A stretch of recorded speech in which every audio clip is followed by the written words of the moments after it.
remplis de l'esprit et non du désespoir. Amen. Hallelujah. Father, I give you the highest praise. I give you glory. May you reign. May your spirit reign. Receive the praise. Receive the glory, oh God. And fill us. Remove every sickness. Remove every pain. Remove every trouble. Fill us with your spirit that we may live, oh God, what you have reserved for us here on earth. Receive the glory. Receive the praise in Jesus' name. Amen. Alléluia. Ouvrons nos Bibles dans Luc chapitre 8. Le verset 49 et 50.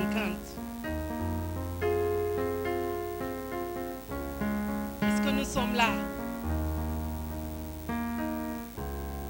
1, 2, 3, lisons. Est-ce que nous sommes là? Je n'ai pas entendu. Amen.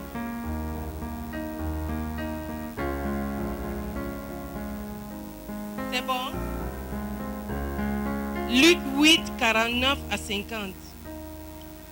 Comme il parlait encore, survint chez le chef de la synagogue quelqu'un disant: ta fille est morte, n'importune pas le maître. Mais Jésus, ayant entendu cela, dit au chef de la synagogue: ne crains pas, crois seulement et elle sera guérie. Amen. Alléluia. Peut-être votre version dit aussi: elle sera sauvée. Amen.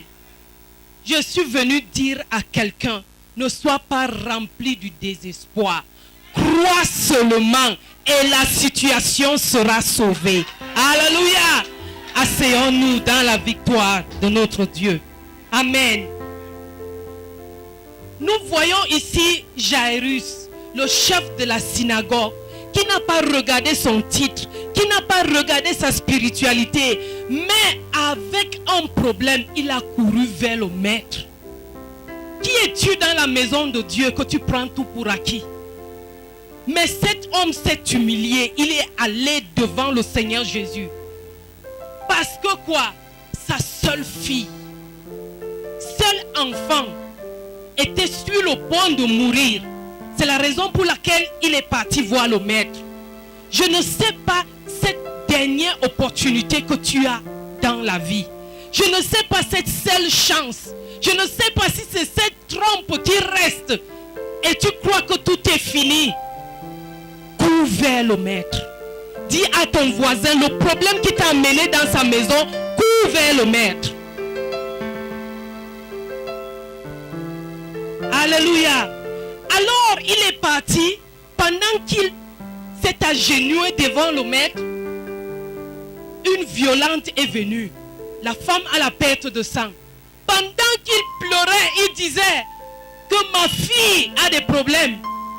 Mais la femme à la perte de sang a dit que toi, ta parole sera trop longue. Moi, je n'ai même pas besoin de parler. Il suffit seulement que je touche le pan de son vêtement et je serai guéri. Est-ce qu'il y a les violents dans la salle? Tu recevras ton miracle.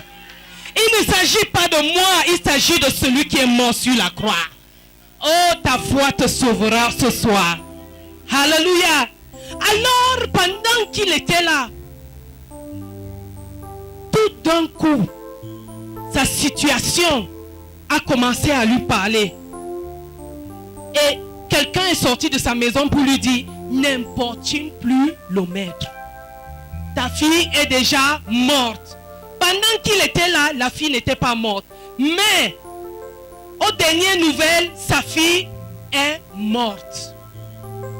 Je ne sais pas quelle situation tu te trouves dans laquelle tu te dis que je vais croire en qui?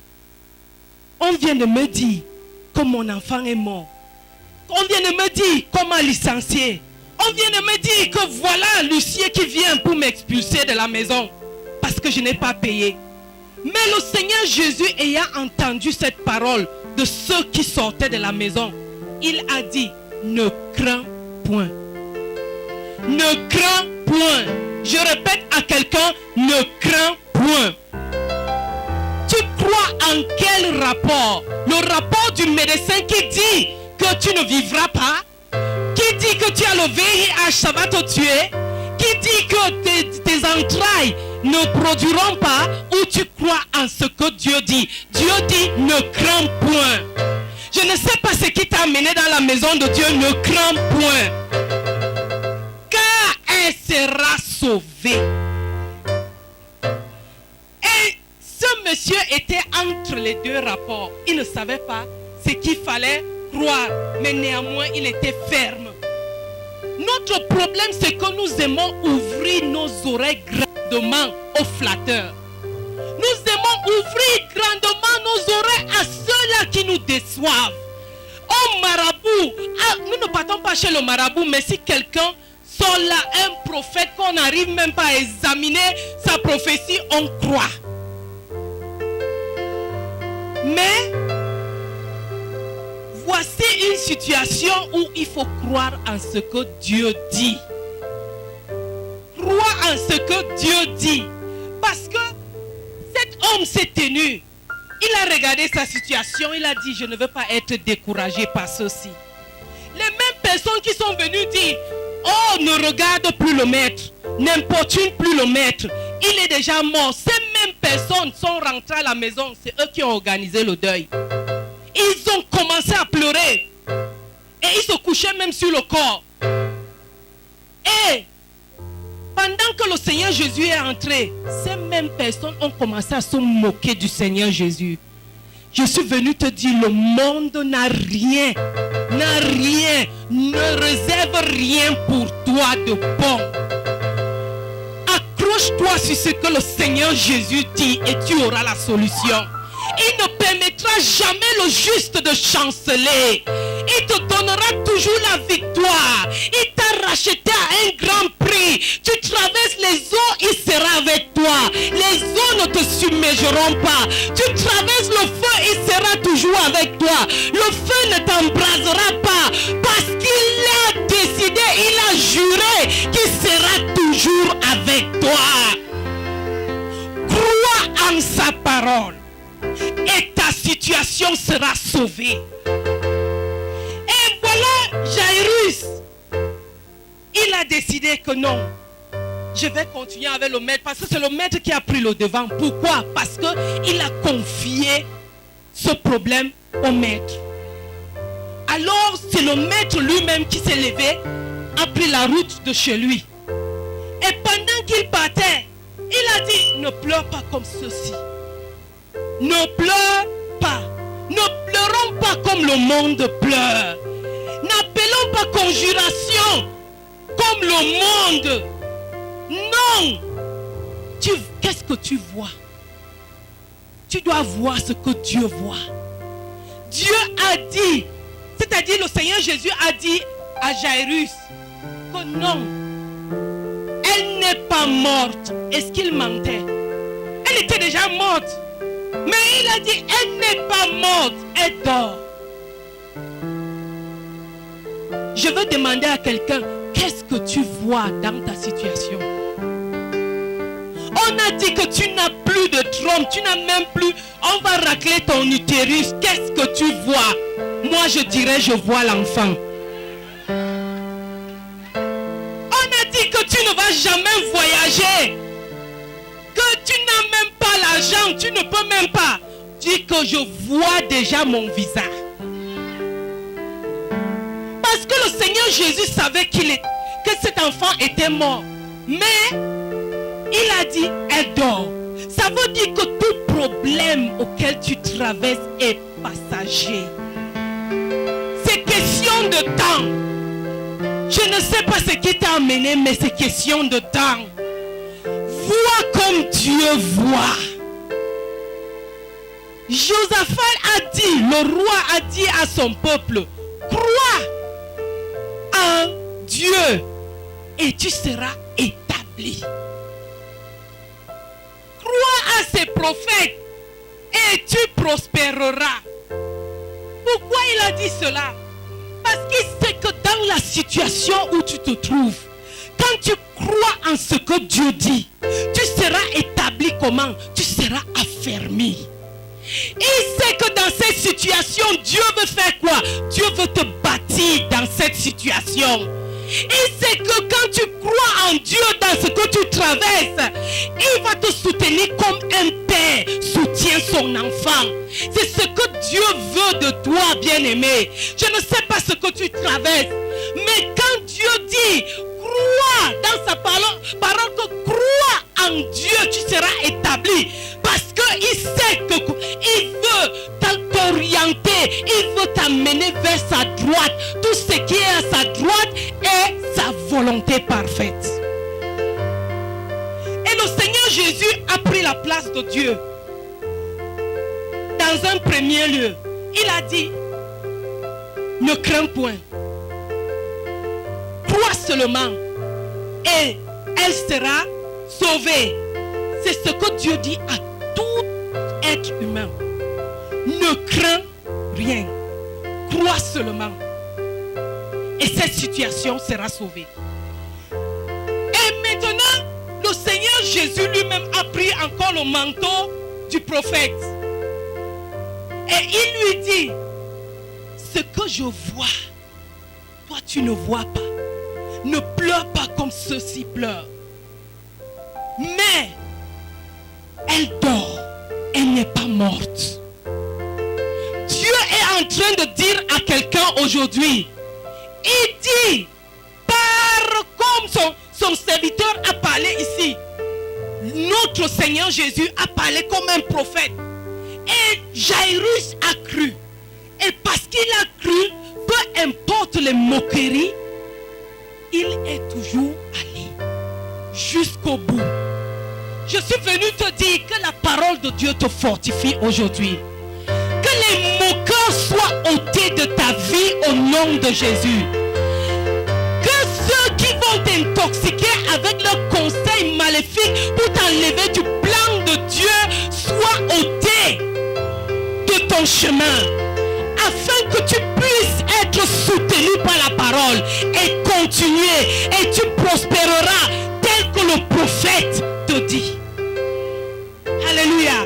Et quand le prophète te dit que tu vas prospérer si tu obéis à ses paroles, ça veut dire que quoi? Il va ouvrir les portes dans tous les sens. Je ne sais pas dans quel sens tu attends une porte ouverte. Crois au prophète et tu prospéreras. Il ouvrira ses portes dans tous les sens.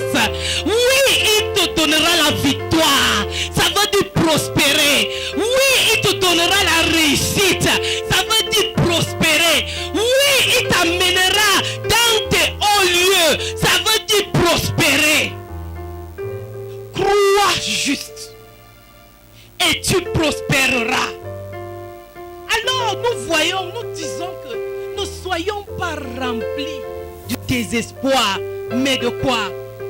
Du Saint-Esprit. Pourquoi? Parce qu'il y avait tout pour que Jairus abandonne. Les hommes de sa propre maison sont venus parler. En rentrant, il a vu les hommes qui pleuraient. Il a même vu sa fille morte. Mais il n'a pas regardé à tout cela. Je suis venu par la parole de Dieu, l'Esprit de Dieu qui nous a été donné pour que nous ne soyons pas les orphelins. La voix de l'Esprit de Dieu retentit dans ton cœur pour te soutenir dans ce problème, pour t'amener à marcher dans la présence de Dieu. Et cet Esprit lui-même, Dieu, marchera dans ta maison, dans ta situation, dans ce village pour arranger ce problème. Si tu comprends la voix de Dieu, obéis cette voix et tu prospéreras. Amen. Alors nous voyons que quand le Seigneur Jésus est arrivé, il a dit à Pierre, Jean, Jacques, entrez. Papa, maman, entrez. Tous les moqueurs dehors. Tous ceux-là qui pleurent dehors. Est-ce que vraiment quand on a les problèmes, est-ce que c'est tous nos ennemis qui pleurent avec toi comme tu pleures? Est-ce qu'il y a même un ennemi même avec qui tu ne collabores pas? Qui? ne va pas venir te rendre visite quand tu as déjà un grand problème. Il viendra pour bien regarder, pour se moquer de toi. Mais le Seigneur Jésus les a écartés pour produire le miracle. Je dis, ceux-là que tu ne connais pas, qui sont un blocage dans ta vie, le Seigneur Jésus les écarte au nom de Jésus. Tu entreras dans ton miracle, dans la paix, dans la célébration. Alléluia. Tu as longtemps embrassé ceux-là que tu ne devais pas embrasser, mais le Seigneur Jésus lui-même va les écarter. Alléluia. Ah, mais qu'est-ce que nous devons faire? Soyons remplis de l'Esprit. Amen. Ephésiens 5, le verset 18 nous dit, ne vous enivrez pas du vin, c'est de la débauche.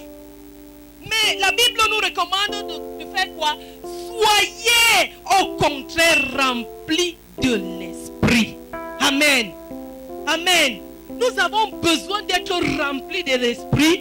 Pourquoi? Parce que selon Tom Halliday, il nous dit que quand la voiture veut marcher, la voiture a besoin automatiquement du carburant.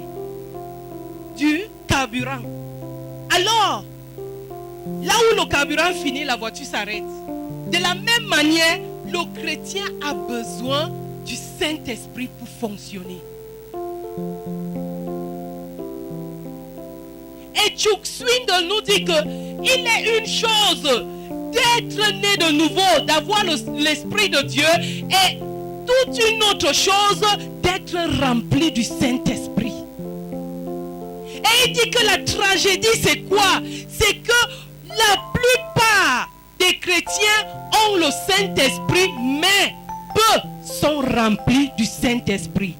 C'est alors pourquoi ils passent à côté, ils ratent la meilleure vie que Dieu a réservée pour eux.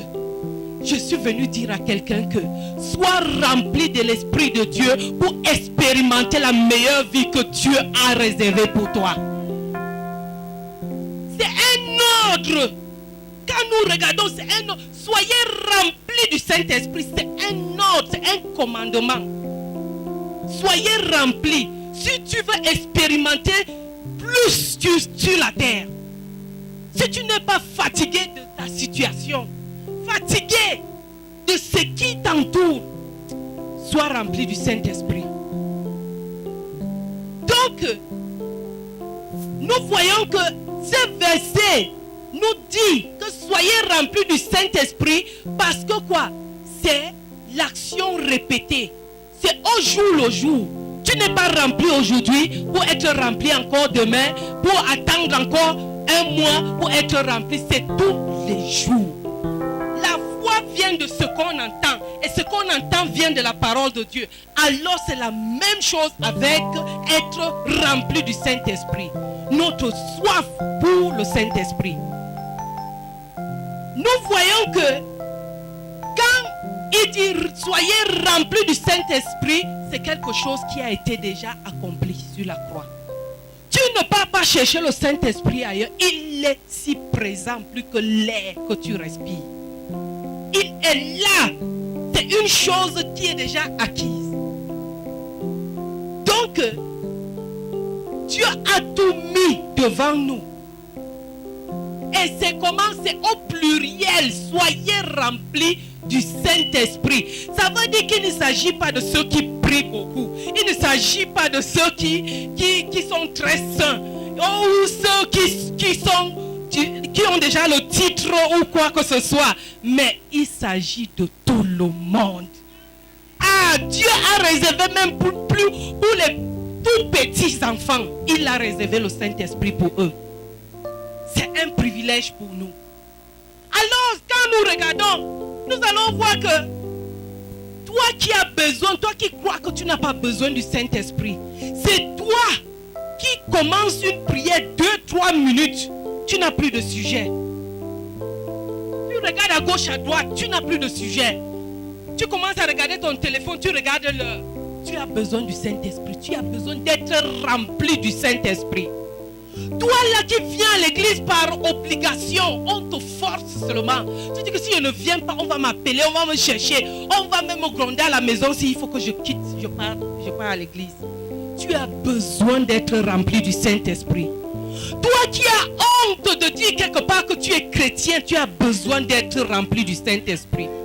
Toi qui as honte de témoigner du Seigneur, tu as besoin d'être rempli du Saint-Esprit.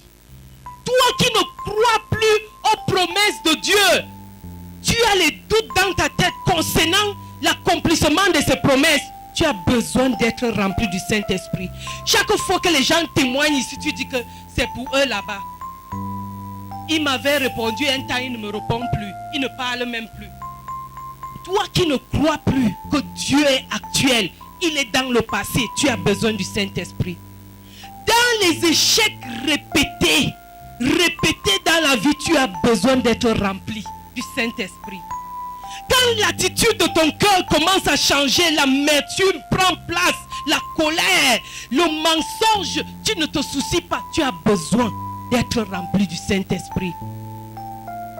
Tu as besoin d'être rempli du Saint-Esprit. Toi qui viens à l'église, au lieu de comprendre la parole, mais tu viens à l'église pour regarder les autres, pour critiquer, pour juger, pour parler, pour commenter. Tu viens juste comme tu es venu pour un spectacle et tu rentres. Tu as besoin d'être rempli du Saint-Esprit.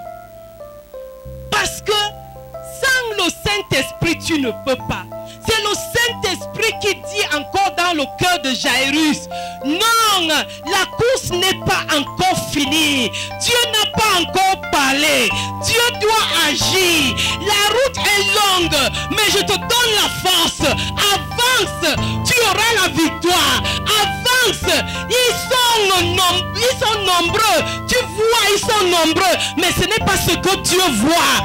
Dieu te dit que ceux qui sont avec toi sont plus grands que ceux-là qui sont avec eux. C'est le Saint-Esprit qui te dit, même quand tu ne connais pas la route, la direction, il te donne le discernement, il te donne la direction, il te tient de sa droite triomphale, il t'amène là où la volonté de Dieu a besoin de toi. Alors si tu restes sans avoir ce don gratuit qui perd, quelqu'un doit désirer le Saint-Esprit. Quelqu'un doit être rempli du Saint-Esprit au jour le jour. Dis au Seigneur que je ne veux plus vivre ce genre de vie que je vivais auparavant. Nous allons voir un peu dans la Bible comment les apôtres eux-mêmes ont appelé l'Esprit de Dieu. Dans Actes, le chapitre 4. Nous voyons le verset 29 qui nous dit, et maintenant Seigneur, vois leurs menaces et donne à tes serviteurs d'annoncer ta parole avec une pleine assurance, en étendant ta main pour qu'il se fasse des guérisons, des miracles, des prodiges, par le nom de ton saint serviteur Jésus. Quand il eut prié, le lieu où ils étaient assemblés trembla. Ils furent tous remplis du Saint-Esprit et ils annonçaient la parole de Dieu avec assurance. Je ne sais pas qu'est-ce qui te menace dans ta vie. Comme ceux-ci qui ont été menacés de ne jamais parler du Seigneur Jésus. Sinon, ça devait être la mort. Est-ce que c'est la maladie qui te menace pour que tu ne serves pas Dieu? Est-ce que c'est l'oppresseur qui te menace pour que tu ne serves pas Dieu? Est-ce que c'est la déception, la colère dans ton cœur, la lourdeur, la tiédeur? Peut-être c'est la honte qui te menace de ne pas servir l'Éternel. Mais par ta prière aujourd'hui, ces choses tomberont.